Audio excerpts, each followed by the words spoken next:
Bismillahirrahmanirrahim. Allahumma sholli ala sayyidina Muhammad wa ala ali sayyidina Muhammad.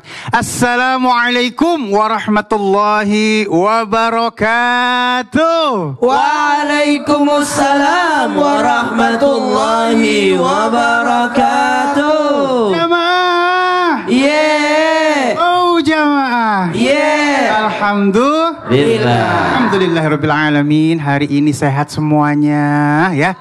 Mudah-mudahan sehat ini jadi nikmat buat ibadah kita ke depannya. Amin ya rabbal alamin. Baik, kalau ngomongin masalah sholat ini adalah merupakan tiang agama. Sholat mencegah perbuatan keji dan munkar. Sekarang kita akan lebih perdalam lagi sehingga akhirnya kita akan tambah cinta.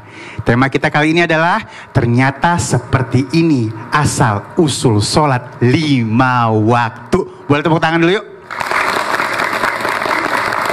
Ini banyak yang nggak tahu nih ya, kita bakalan dapat banyak ilmu hari ini. Namun sebelumnya Ali mau sapa dulu jamaah yang udah hadir di studio. Di sebelah kanan dari mana ini? Dari Bandung, tepuk tangan dulu. Dan yang di sebelah kiri? Sama Bandungnya. Mudah-mudahan hari ini banyak ilmu yang berkah yang dikasih oleh guru-guru kita sehingga akhirnya buat bekal kita dunia akhirat. Amin. Ada Ustaz Syam, Al-Habib Muhammad, ya Ustaz Maulana. Baik, kita yang pertama minta ilmunya Ustaz Maulana nih. Habib, Ustaz Syam. Iya, ya, guru. Apa? Ini keren sih slogannya ya. Apa itu? Kau yang bilang kalau misalnya kita hidup tuh sebenarnya nunggu waktu sholat aja. Menunggu waktu sholat. Itu sebenarnya slogannya bagus. Bagus banget. Tapi banyak yang melalaikan. Mohon ilmunya guru. Baik. Bismillahirrahmanirrahim. Assalamualaikum warahmatullahi wabarakatuh. Waalaikumsalam warahmatullahi wabarakatuh.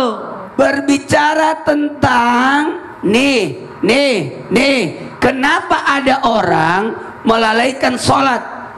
Padahal waktu yang kita gunakan ini di dunia ini hanya untuk menunggu. Karena tujuan penciptaan kita cuma 3. Wa ma khalaqtul jinna wal insa illa liya'budun. Tidak kuciptakan jin dan manusia kecuali untuk menyembah. Jadi hidup ini untuk menyembah Allah.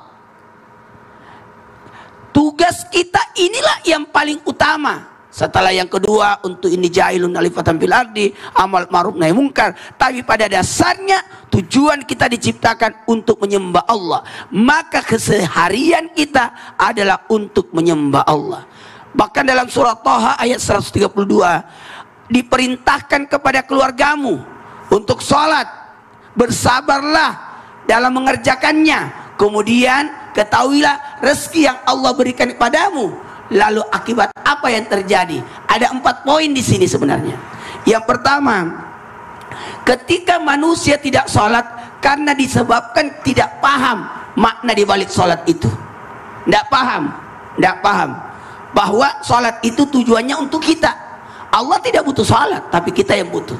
Yang kedua, karena kemalasan, tidak sabar. Kadangkala ada orang ini yang di rumah belum bangunin anaknya. Kenapa? Kasihan, habis begadang. Kasihan.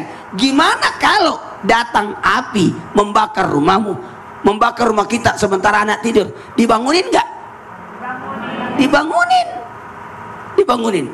Karena faktor kemalasan, tidak peduli kemalasan. Dan yang ketiga, karena ketidaksyukuran atas apa yang kita dapatkan ini, maka syukurilah dalam bentuk sholat. Dan yang terakhir, disinilah pada dasarnya kita akan terjadi penyesalan yang berlebih ketika orang tidak sholat. Karena yang rugi kalau tidak sholat adalah diri kita sendiri. Bahkan ada 15 siksaan bagi orang yang tidak sholat. Makanya tim Islam Tinda mengangkat tema ini. Bagus banget. Iya benar. Karena kenapa? Apalah kita ini buat sholat. Bahkan ada guru saya, temanya selama tausiah adalah sholat. Masya Allah. Artinya banyak ilmu yang akan kita dapat. Banyak sekali. Dan penting banget. Dan siapkan catatan. Baik, terima kasih guru. Dan baik, alhamdulillah kita akan lebih perdalam lagi. Kita minta ilmunya dari Al-Habib Muhammad Syahab. Boleh tepuk tangan dulu yuk. Ya benar kata Ustadz Maulana, siapin catatannya kalau perlu direkam ya, karena ini penting banget. Guru, seperti kita ketahui ya, asal usul sholat ini memang banyak banget orang nggak cari tahu, tapi ternyata ada keistimewaan di dalamnya. Yang jadi pertanyaan pertama nih, kapan sih mulai sholat itu dikerjakan? Silahkan. Baik, sebenarnya nggak usah dicari, yang penting sholat. Yang penting sholat ya benar. Bu, sehat semuanya? Izin Ustadz Maulana, Ustadz Syam, Ali, Ustadz Maulana suaranya makin bagus bulan Maulid. Iya. Assalamualaikum warahmatullahi wabarakatuh. Waalaikumsalam warahmatullahi wabarakatuh. Alhamdulillah. Alhamdulillahi rabbil alamin.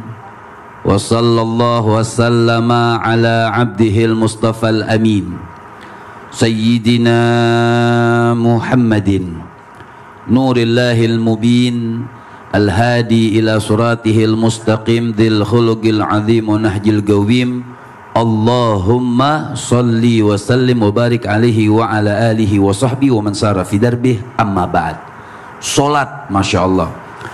Salat ini suatu ibadah yang sangat penting sebenarnya.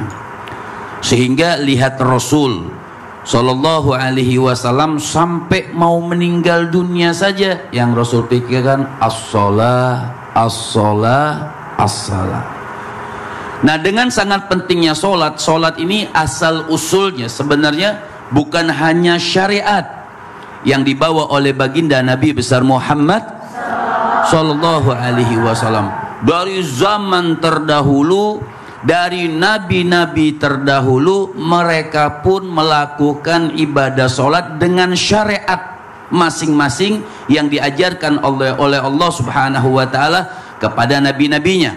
Seperti misalnya contoh sholat. Sholat terdahulu ada diceritakan dalam surah At-Taubah, diceritakan dalam surah Al-Anfal. Artinya sampai sholat itu maknanya orang terdahulu artinya bertalbiyah.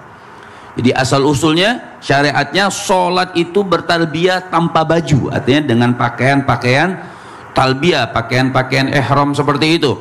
Jadi sudah ada zaman terdahulu, bukan hanya zaman sekarang. Itu membuktikan bahwa sholat itu sangat hebat.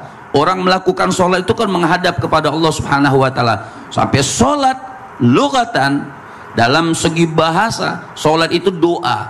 Makanya orang dulu mengartikan sholat itu, sholat menurut syariat mereka, mereka beristighfar. Ada yang istighfar, ada yang mengucapkan kalimat-kalimat baik. Kemudian doa dan sholat itu maknanya secara umum adalah doa.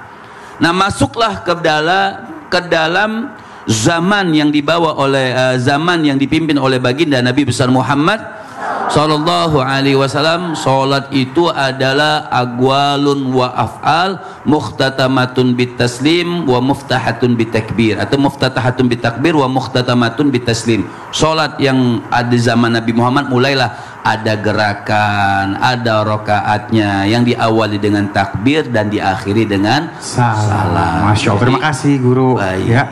Nanti kita tebelin lagi dalamnya ya. Siap. Thank you. Baik, tepuk tangan dulu semuanya. Ini ada satu cuplikan menarik nih ya. Cara guru bangunkan santri saat sholat subuh. Yuk kita lihat. Baik, sholat subuh ini memang Bagus ya. bagus. Ya. Ingat aku dulu. Iya, jadi ingat waktu di Kalau pesantren. dulu di pondok kiainya udah wudhu, jadi air wudhu. Udah cipratin ya. Baik guru, ini kita ngomong masalah sholat subuh. Sholat subuh paling sering banget ditinggal. Siapa sih pertama kali yang mengerjakan sholat subuh? Silahkan. Baik, tabik guru-guru Muhammad Ustadz Maulana, jamaah di studio serta jamaah yang ada di rumah. Kita buka dulu surah Al-Isra daripada ayat 78. A'udzu billahi minasy syaithanir rajim. Bismillahirrahmanirrahim. Aqimis salata liduluki syamsi ila ghasaqil lail. لدلوك الشمس إلى غسق الليل وقرآن الفجر إن قرآن الفجر كان مشهودا Allahumma arhamna bil Quran. Quran surah Al-Isra ayat 78. Laksanakanlah salat sejak matahari tergelincir sampai gelapnya malam, dan laksanakan pula lah salat subuh. Sungguh salat subuh itu disaksikan oleh para malaikat. Jamaah yang dimuliakan Allah Subhanahu wa taala, jikalau ditanyakan siapa sih yang pertama kali mengerjakan salat subuh? Kalau dikatakan siapa yang pertama kali, maka tentu saja syariat ini dibawa oleh baginda Nabi Shallallahu Alaihi Wasallam. Kesempurnaan sholat 5 waktu itu dibawa oleh baginda Nabi SAW dan diterima ketika beliau melaksanakan peristiwa Isra wal Mi'raj. Namun jikalau ditanyakan siapa yang dimaksud di sini berdoa di waktu subuh pertama kali, kalau sholat yang dimaksud berdoa di sini dalam syarah Arba'in Nawawi disebutkan bahwasanya Imam Ahmad bin Hijazi dalam Majalisus Saniyah menyebutkan bahwasanya ternyata yang pertama kali melaksanakan 2 rakaat di waktu fajar, 2 rakaat di waktu fajar adalah Nabi Adam alaihi salam. Tapi tidak disebutkan bahwa itu adalah salat subuh. 2 rakaat di waktu fajar dilakukan pertama kali oleh Nabi Adam alaihi salam. Kapan itu? Adalah ketika Nabi Adam dikeluarkan dari surga, setibanya di bumi ini yaitu waktu malam, sehingga ketika terbit fajar dalam bentuk rasa syukurnya beliau melaksanakan 2 rakaat. 2 rakaat. 1 rakaat pertama adalah bentuk syukur karena malam telah berlalu. Rakaat kedua karena siang telah datang. Artinya ternyata bumi itu nggak gelap-gelap banget gitu. Ternyata bumi itu ada terangnya juga, yaitu datangnya siang hari atau terbitnya matahari. Maka dikatakan bahwa 2 rakaat di waktu fajar pertama kali dilaksanakan oleh Nabi Adam alaihissalam menurut sebahagian ulama. Tapi syariat sholat subuh tetap yang membawanya adalah baginda Nabi Shallallahu Alaihi Wasallam. Terima kasih guru ilmu. Sama-sama Bang Ali. Ya ini baru sholat subuh nih. Masih ada sholat-sholat yang lainnya akan kita bahas ya. Nah baik, ini Ustadz Maulana kita mau minta ilmunya dikit boleh ya? Apa itu? Kenapa? Mohon izin, kenapa Ibu? Astagfirullahaladzim, Ibu belum sholat subuh tadi? Sholat dulu Bu, iya. Baru dia dikasih tahu. Dia pada turun semuanya nih. Ada telat sholatnya. Pada balik kembali lagi ya. Ibu. Buat yang di rumah juga yang belum sholat subuh dulu sekarang ya. Jangan kemana-mana, tetap bersama kami di Islam itu Indah. Jamaah, alhamdulillah. Aduh gimana sih? Coba.